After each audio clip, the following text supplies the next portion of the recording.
Thank you for joining me today on Christine's Awesome Things. And today I will be showing you how to make a box cake taste better, and also how to make it taste homemade. The first thing we're going to do is talk about how to make a box cake taste better by doing simple things to change it. This is just a regular box cake that I got from Walmart. If you look at the back of your instructions, it will tell you cake mix and the ingredients. How to improve a box cake. This says 1 1/4 cups of water. Change that to room temperature milk. If it says egg whites, add an extra egg white. This is a white cake, so it's going to say 4 egg whites. You also want to make sure that the egg whites are room temperature. This one says 4 egg whites, so you want to add an extra one, which would be 5 egg whites at room temperature. Where it says vegetable oil, a 1/2 cup, instead of using vegetable oil, you can use butter.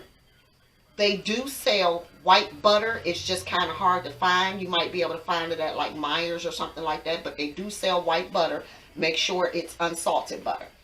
And you want to make sure that it's melted butter and let the butter cool down. So use butter instead of water. And those are ways to improve your box cake. All right. And make sure that you always grease and lightly flour your cake pan. Use non-stick cooking spray. After you spray your pan, take a little bit of flour and make sure you just hit the flour around, all around the edges and the inside of the pan so it's completely coated. This will keep your cake from sticking to the pan. If you're using wax paper or something like that, you want to spray your pan with non-stick cooking spray.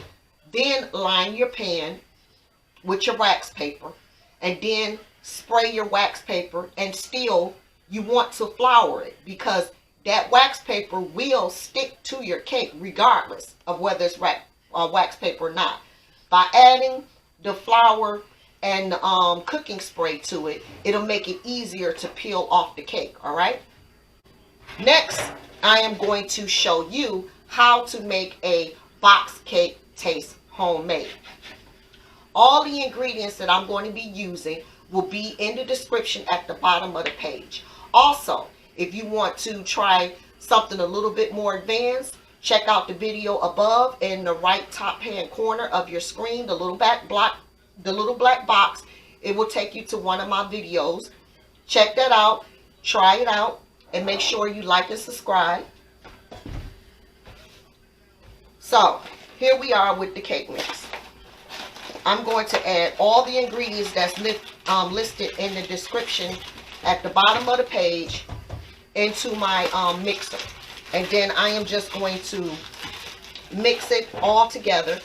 And this is going to make the cake taste homemade. Guaranteed. Make sure that you preheat your oven according to your box of cake mix. How I'm making this homemade.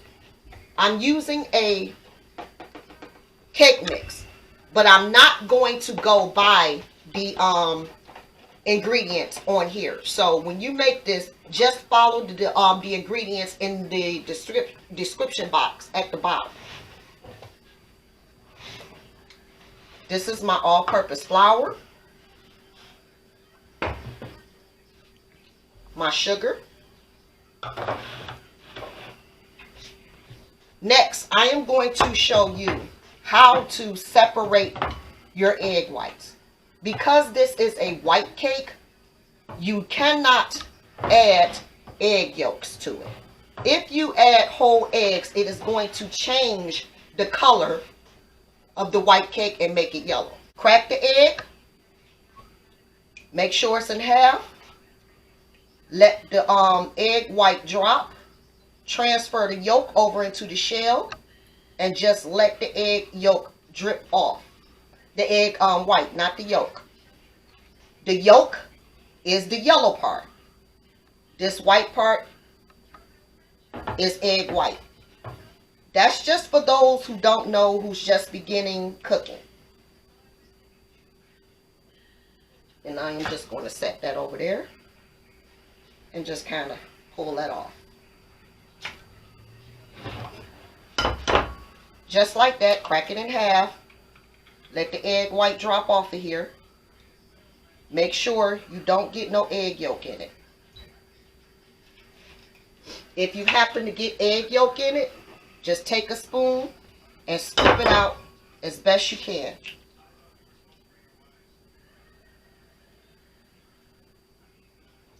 You don't have to get every drop of egg white out of there, by the way.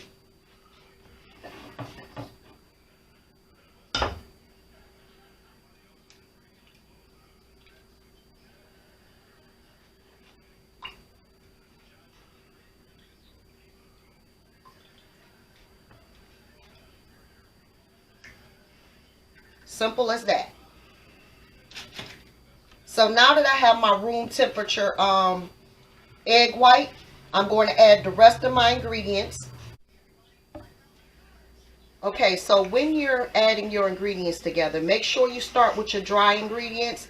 Make sure they're incorporated. Mix it together just with a regular spoon or rubber spatula. And then you want to add your liquid ingredients. I like to make a little well when I add my liquid ingredients. So I am going to next add my sour cream, because I've added my all-purpose flour, my sugar, my salt. Now I'm adding my sour cream, milk, butter, and eggs. And if you've ever made or tried to make a cake from scratch, this is basically the same ingredients as making a cake from scratch. Only difference is that if you're using a box cake, it would have cake flour and already have the baking soda. That's the only real difference in what I'm showing you now and a box cake. I just cut out a few steps by adding a box cake to it.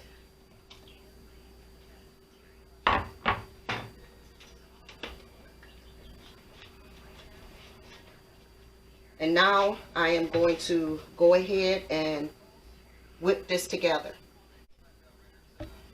So once your ingredients are all mixed together, just take a spoon and just make sure all the ingredients at the bottom are mixed and it's not dry, because certain mixers, stand mixers, won't touch the bottom completely.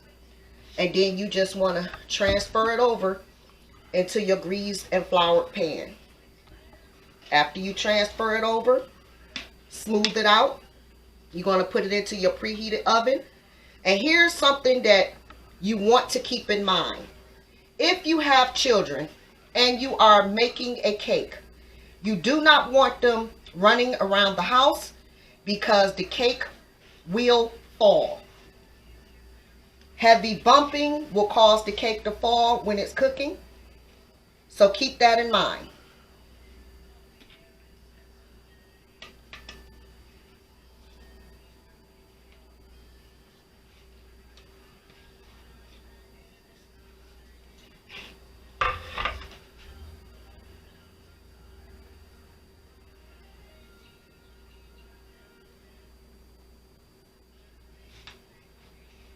This batter is going to be a bit thicker than a regular box cake.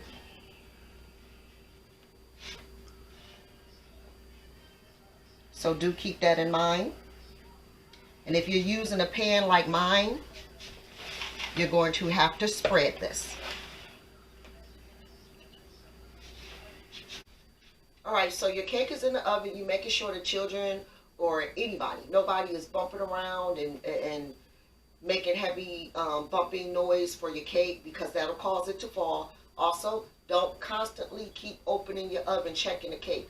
That'll cause it to lose temperature and your cake could fall. Wait 30 minutes before you check your cake. Once the 30-minute mark is up, take a toothpick, put it in the middle of the cake, Pull it out, look at it. If it comes out clean, your cake is done. If you don't have a toothpick, use your fingertips, lightly touch the top of the cake. If the cake doesn't leave a fingerprint mark or sticky dough on your fingers, cake mix on your finger, it's done, okay? Take it out of the oven, let it cool completely before you frost it. Do not try to frost a warm cake or your frosting will melt.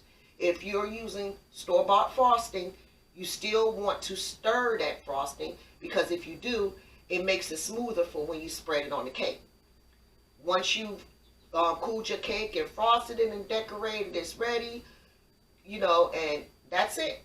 So try the things that I've told you, the little tips that I've given you. Try the homemade cake that the homemade cake recipe at the bottom of in the description box. Let me know how it turned out for you. Please, I do respond to comments, so, send me a comment. Make sure you like and subscribe, and check out the videos at the end, especially my do-it-yourself projects. It'll give you a couple of ideas on projects you can do and try. And that's about it. Thank you for watching.